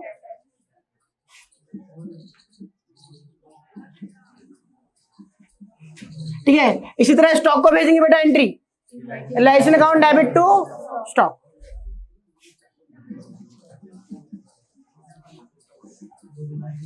ठीक है जी। अब सुनो, जितनी भी एसेट्स होती हैं, जितनी भी एसेट्स जो बिक सकती हैं बैलेंस शीट के अंदर, जितनी भी एसेट्स होती हैं जो बिक सकती हैं बैलेंस शीट के अंदर, जितनी भी एसेट होती है जो बिक सकती हैं, उसको हम रियलाइजेशन अकाउंट में भेजते हैं। जो जिसको बेचा जा सकता है, जिसको जो आसानी से रियलाइज हो जाती है, ठीक है, जिसको हम बेच सकते हैं। तो देखो इस चैप्टर में गुडविल भी बिकती है, क्योंकि किसी भी बिजनेस की गुडविल बेची जा सकती है। नाम बिकता है तो गुडविल भी बेची जाती है, तो उसको भेजेंगे। गुडविल का बैलेंस क्या है? गुडविल का बैलेंस क्या है? डेबिट। डेबिट है तो क्रेडिट कर दो, जहां भेजना उसे डेबिट कर दो। Entry realisation account debit to goodwill. इस चैप्टर में गुडविल बिकती है भाई। राइट ऑफ नहीं करेंगे, ट्रांसफर करेंगे और फिर उसको बेचेंगे। बात में आगे पहले बताओ, ठीक है। इस तरह से अब मेरी बात सुना, अब तुम्हारे पास बिल्डिंग अकाउंट नहीं पड़ा है, अब आपके पास मशीनरी अकाउंट नहीं है, डेटर अकाउंट नहीं है, स्टॉक अकाउंट नहीं है, गुडविल अकाउंट नहीं है। ये खाते तुमने इन खातों का नामो निशान किताबों से मिटा दिया, कार्ड बंद हो गया इनका खाता, और सारी एसेट कहां पड़ी है? रियलाइजेशन के अंदर, ठीक है। इसी तरह बेटा जितनी भी आउटसाइडर लायबिलिटी होती है, आउटसाइडर लायबिलिटी जैसे कि ये सारा देखो भाई, मिसेज एज लोन, एक ही वाइफ का लोन बाहर वाला है। मैंने बोला था ना, मैं कह रहा हूं पार्टनर की वाइफ हो, पार्टनर का ब्रदर हो, पार्टनर का फादर हो, किसी से लोन लिया है, वो आउटसाइडर माने जाते हैं। तो आउटसाइडर लायबिलिटी जितनी भी होती है वो भी सारी की सारी रियलाइजेशन में ट्रांसफर कर दी जाएगी। यानी आउटसाइडर लायबिलिटी का खाता भी क्या हो जाएगा? बंद। देखो जरा आप सुना, एक ही वाइफ का लोन, बताओ कौन सा बैलेंस है? लायबिलिटी का बैलेंस क्रेडिट होता है, क्रेडिट है तो डेबिट कर दो, जहां भेजना उसे क्रेडिट कर दो। Entry A's wife loan account debit to realisation. तो यहां पर क्या देगा? By A's wife loan. ठीक है जी, कोई डाउट है क्या? उसके बाद देखो क्रेडिटर हमारी आउटसाइडर लायबिलिटी होती है। क्रेडिटर का बैलेंस क्या होता है? क्रेडिट तो क्या कर दूं? डेबिट, जहां भेजना उसे credit. Entry creditor account debit to relation, तो बाई क्रेडिटर। ठीक है जी। इसी तरह बताओ बिल्स पेबल हमारी आउटसाइड लायबिलिटी थे। बीपी का बैलेंस क्या होता है? क्रेडिट है तो डेबिट कर दो। एंट्री बीपी अकाउंट डेबिट, कहां भेजना है? रिलेशन में, बीपी टू रिलेशन, तो बाई बिल्स पेबल। सुनना बेटा। उसके बाद प्रोविडेंट फंड हमारी आउटसाइड लायबिलिटी होती है, इसका बैलेंस क्या है? क्रेडिट है तो डेबिट कर दो। जब एम्प्लॉय रिटायर होकर जाता है तो उसको देना पड़ता है, छोड़ के जाएगा फर्म को, जब भी एम्प्लॉय फर्म को छोड़ेगा तो उसको पैसा देना पड़ता है, ये पे करनी होती है। तो प्रोविडेंट फंड हमारी लायबिलिटी है। आउटसाइड लाइबिलिटी, क्रेडिट है तो डेबिट कर दो। तो एंट्री क्या होगी, provident fund account debit to organisation.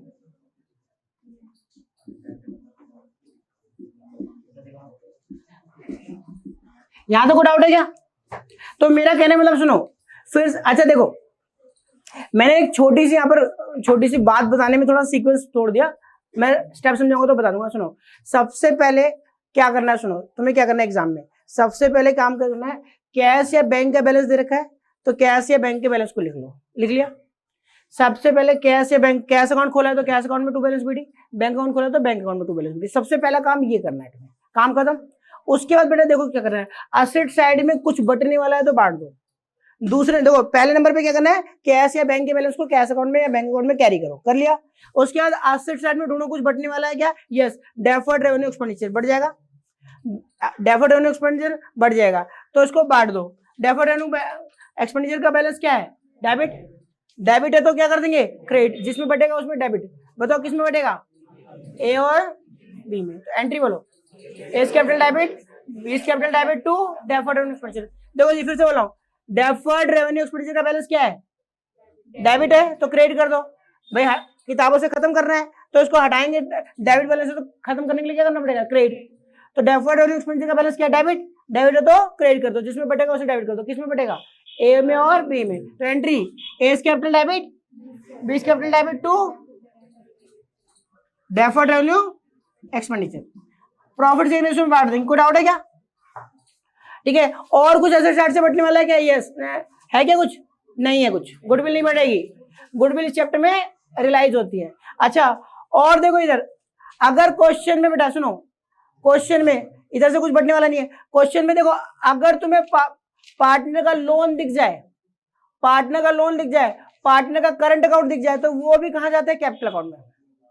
Partner का लोन या पार्टनर का करंट अकाउंट भी कहां जाता है, कैपिटल अकाउंट में। क्योंकि देखो ये मिस्टर ए का तो हिसाब किताब कर रहे नहीं कर रहे, और सॉरी मिस्टर ए और बी का जो पार्टनर का हिसाब किताब है, पार्टनर से रिलेटेड बातें तो हैं। तो देखो जरा, ए का करंट अकाउंट बताओ जरा, ए के करंट अकाउंट का बैलेंस क्या है, ए के करंट अकाउंट का बैलेंस क्या है, डेबिट। ए के करंट अकाउंट का बैलेंस डेबिट है तो क्रेडिट कर दो, जहां भेजना उसे डेबिट कर दो।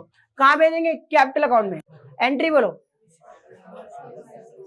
फिर से बोलो, ए के करंट अकाउंट का बैलेंस क्या है, डेबिट, डेबिट है तो क्रेडिट कर दो। कहां भेजना है, ए के कैपिटल अकाउंट में। तो entry, A's capital account debit to A's current account.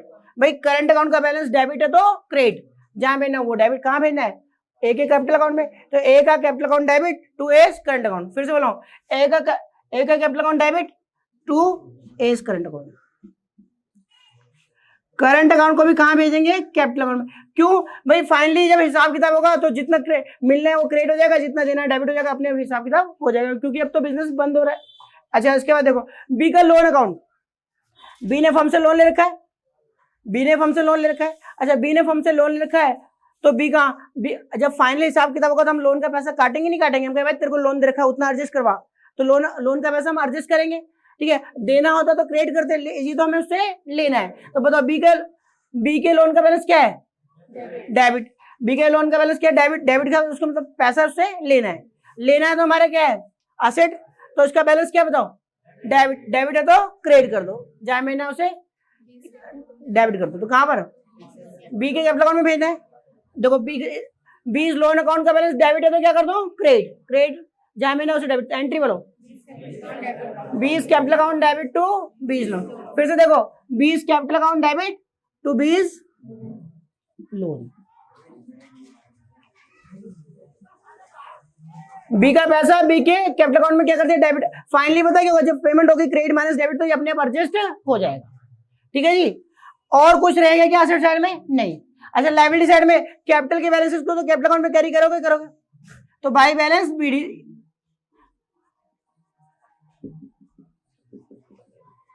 Capital के बैलेंस को कैपिटल अकाउंट में कैरी कर लो, बल्कि सबसे पहले ही कर देना। सुनो फिर से, कैश के बैलेंस को कैश अकाउंट में लिख दिया, टू बैलेंस बीडी। उसके बाद कैपिटल ढूंढ के लिख दो कैपिटल अकाउंट में बाई बैलेंस बीडी, दो काम खत्म। उसके बाद देखो असेट साइड से कुछ बटने वाला है तो बांट दो, असेट साइड से कुछ बटने वाला है तो बांट दो, या फिर जो कैपिटल अकाउंट से बिलोंग करता है उसको ट्रांसफर कर दो। जो फिर उसके लायबिलिटी साइड में ढूंढो, कुछ बटने वाला तो बांट दो, और जो कैपिटल अकाउंट से बिलोंग करता है वहां ट्रांसफर कर दो। तो देखो जी, लायबिलिटी साइड में कुछ बटने वाला, yes, general reserve. General reserve बांटने की एंट्री बताऊं क्या मैं तुम्हें, जनरल रिजर्व का बैलेंस क्या है, क्रेडिट है तो डेबिट कर दो, जिसमें बैठेगा उसे क्रेडिट कर दो। एंट्री बोलो, general account debit to A's capital to B's capital. तो ए और बी की क्रेडिट में क्या देगा भाई जनरल, कौन सी रेशियो में बांटोगे, प्रॉफिट शेयर रेशियो में।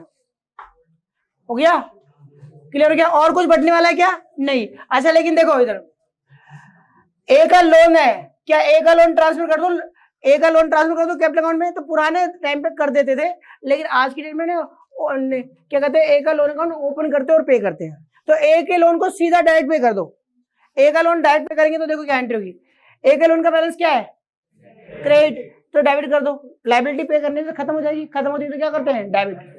कोई भी लायबिलिटी, अच्छा छोड़ो रे, सीधे बताओ लायबिलिटी पे करने की एंट्री क्या होती है, लायबिलिटी पे करने की एंट्री क्या होती है, liability account debit to cash या बैंक, तो पे कर दो सीधा। लायबिलिटी का नाम क्या है, A's loan, A's loan account debit to cash, direct payment कर देंगे। ठीक है, डायरेक्ट पेमेंट। चाहो तो लोन अकाउंट खोलो, loan account, A's loan account खोलेंगे, क्वेश्चन में मांगेगा तब एज लोन अकाउंट खोलेंगे और लिखेंगे लोन का मतलब लायबिलिटी है, लायबिलिटी तो क्रेडिट साइड में लिखेंगे by balance BD. A's loan account बनाया, क्रेडिट साइड में लिख दिया बाय बैलेंस बीडी, फिर उसको पे कर दिया, A's loan account debit to cash, तो लोन की debit to cash, loan account क्या हो जाएगा, बंद। जब लोन को पे कर दोगे तो लोन अकाउंट क्या हो जाएगा, क्लोज। ठीक है, रफ आइडिया दे रहा हूं लोग, ये रहा एज लोन अकाउंट, लायबिलिटी इधर लिखी बाय बैलेंस बीडी, और लोन को पे करते तो loan to cash, A to cash, A's loan to cash. भाई पे कर दिया, लोन अकाउंट क्या हो गया, खत्म। अच्छा इसका मतलब लोन को रिलायंस अकाउंट में नहीं गया, ए का लोन, ए से हमने लोन ले रखा है तो उसको रिलायंस में नहीं पे करेंगे, उसको रिलायंस में ट्रांसफर करके नहीं पे करेंगे, डायरेक्ट पेमेंट कर देंगे। Entry A's loan account debit to cash या बैंक, जो भी होगा। तो बताओ समझ में आ गया? तो क्या एज लोन जाएगा यहाँ पर रिलायंस में? नहीं। ठीक है, अच्छा उसके बाद बेटा और कुछ रह गया, यस करंट अकाउंट, और का क्वेश्चन में करंट अकाउंट देखते ही ध्यान रखना, करंट अकाउंट जाएगा पार्टनर्स कैपिटल अकाउंट में। करंट अकाउंट का बैलेंस क्या है, माइंड में डाल लेना, लायबिलिटी साइड में है तो क्रेडिट साइड में जाएगा। लायबिलिटी का बैलेंस क्या होता है, क्रेडिट साइड में तो क्रेडिट साइड में जाएगा, यानी लायबिलिटी साइड में तो क्रेडिट साइड में, और एसेट साइड में तो डेबिट साइड में। तो रट भी सकते हो चाहो तो, हम तो एंट्री से बात करेंगे। कौन सा बैलेंस है इसका, क्रेडिट है तो डेबिट कर दो, क्रेडिट है तो जहां भेजना उसे क्रेडिट कर दो। इसका खाता बंद करना है, 20 करंट अकाउंट का बैलेंस क्या है, क्रेडिट, डेबिट करूंगा तभी तो खाता बंद होगा। तो 20 करंट अकाउंट का बैलेंस क्या है, क्रेडिट, क्रेडिट है तो डेबिट, डेबिट करूंगा तो खाता बंद। कहां भेजना है उसको, कहां भेज कर बंद करना है, पार्टनर्स कैपिटल अकाउंट में। तो एंट्री बोलो 20 current account debit to 20 capital. तो 20 करंट अकाउंट की क्रेडिट में क्या लिखूं, तुमने बोला 20 current account debit to 20 capital, capital credit हो रही है, कैपिटल की क्रेडिट में क्या लिखूं,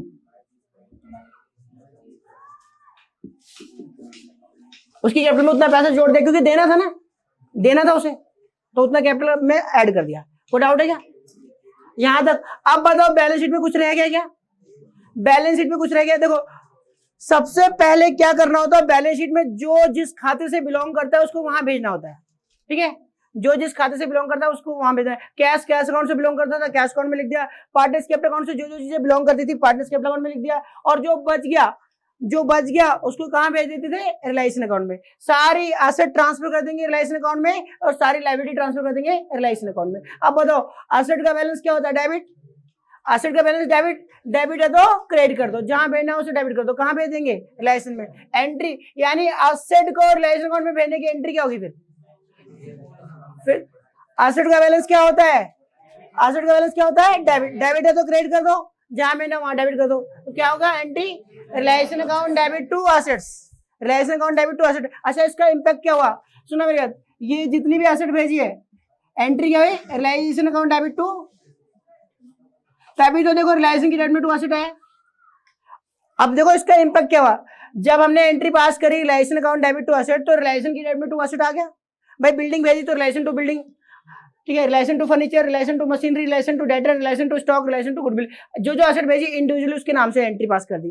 एंट्री क्या हुई, रिलायंस अकाउंट डेबिट टू एसेट, रिलायंस अकाउंट डेबिट टू एसेट्स, जो भी एसेट भेजेंगे एंट्री रिलेशन टू एसेट। इसी तरह लायबिलिटी को ट्रांसफर करेंगे। अच्छा लायबिलिटी को ट्रांसफर करेंगे तो लायबिलिटी का बैलेंस क्या होता है, लायबिलिटी का बैलेंस क्या होता है, क्रेडिट है तो क्या कर देंगे, डेबिट।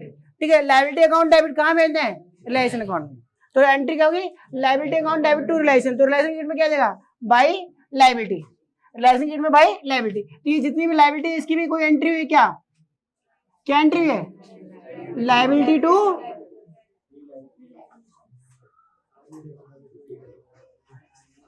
बात हमारी बेटा यहाँ तक।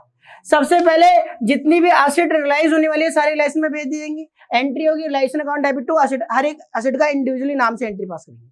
अच्छा, जितनी भी लायबिलिटी है वो ट्रांसफर कर देंगे एंट्री लायबिलिटी टू रिलेशन। तो रिलेशन की में क्या जाएगा? By liability. यहाँ तक कोई डाउट है? अब पता है इसका इंपैक्ट क्या हुआ?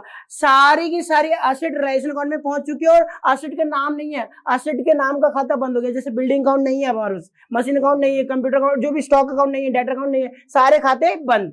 इसी तरह लायबिलिटी के खाते भी नहीं है, क्रेडिटर अकाउंट, बीपी अकाउंट अब है नहीं हमारे बुक्स में। क्रेडिटर का लेजर बंद, बीपी का लेजर बंद, ठीक है, ए का लोन अकाउंट का लेजर बंद, प्रोविडेंट फंड का लेजर बंद, सारे खाते बंद हो चुके हैं। अब बताओ जरा, एसेट बेच, मैं कर रहा हूँ बिल्डिंग बेच दी, एंट्री बोलो। बिल्डिंग बेचने की एंट्री क्या होती है? बिल्डिंग बेचने की एंट्री, अच्छा चलो छोड़ो, बिल्डिंग बेचेंगे तो क्या होगा? कैश आएगा। कैश आएगा तो कैश तो डेबिट करोगे, कैश अकाउंट डेबिट। चेक से आएगा तो बैंक अकाउंट डेबिट। अच्छा, कैश से बैंक अकाउंट डेबिट और बिल्डिंग चली गई तो एंट्री क्या होनी चाहिए? Cash account debit to building. Building account है कहाँ? बिल्डिंग अकाउंट है कहाँ जो बोलोगे कैश टू बिल्डिंग? याद करो, अभी तो तुमने बोला था बिल्डिंग अकाउंट बंद हो चुका है। कैश टू बिल्डिंग बोलने का मतलब है कैश आया और बिल्डिंग अकाउंट से बिल्डिंग चली गई, तो बिल्डिंग अकाउंट तो है नहीं। ये एसेट के खाते तो बंद हो चुके सारे, एसेट के खाते तो सारे तुमने ट्रांसफर करके बंद कर दिए। जो जहां जाना था बैलेंस शीट तो खाली हो चुकी है, ट्रांसफर, ठीक है, ये सब तो है ही नहीं। खाते इन सारे लेजर बंद हो चुके हैं, तो इसका मतलब कैश तो आएगा, ये तो पक्का है, cash account debit. Building account से बिल्डिंग थोड़ी ना जाएगी। अब बिल्डिंग कहाँ पड़ी हुई है? रिलेशन अकाउंट में, तो कहाँ से जाएगी? इसका मतलब फिर मशीन बेचो, फर्नीचर बेचोगे तो एंट्री क्या होगी? फर्नीचर बेचो, कैश आएगा और फर्नीचर कहाँ से जाएगा? फिर इसका मतलब जब डेटर से पैसा मिलेगा तो एंट्री क्या होगी? कैश आएगा और डेटर खत्म हो जाएगा कहाँ से? Realisation account. स्टॉक बेचोगे तो कैश आएगा और स्टॉक खत्म चला जाएगा कहाँ से? यानी कोई भी एसेट बेचो एंट्री क्या होगी? फिर कोई भी एसेट बेचो एंट्री क्या होगी? Cash account debit to relation. कोई भी एसेट बेच लो एंट्री कैश टू रिलेशन। समझ में आ गया? किसी भी एसेट को बेचने की एंट्री क्या होती है? Cash to relation. समझ में आ गया? क्या बोला? Entry cash account debit to relation. तो देखो, cash account debit to relation, तो कैश की डेट में क्या जाएगा? To relation. ठीक है बेटा, चाहे तो entry cash to relation, cash की डेट में टू रिलेशन लिख के हेडिंग बना लो सारी, क्या क्या भी का। यहाँ देखो, कैश की डेट में टू रिलेशन और हेडिंग बना देंगे कि भाई ये चीजें बेची है। और दूसरा फिर से रिलेशन की डेट में बाई कैश, एंट्री क्या बोली? कैश टू रिलेशन, तो कैश की डेट में टू रिलेशन और रिलेशन की डेट में क्या जाएगा? By cash. अब सुनना बेटा ढंग से, जब हम बाई कैश लिखेंगे तो जो जो चीजें कैश में बेची वो लिख देंगे। ठीक है, मान लो मैंने बिल्डिंग बेच दी तो बिल्डिंग, यहां पर समझा रहा हूं मैं। फर्नीचर बेच दिया तो फर्नीचर,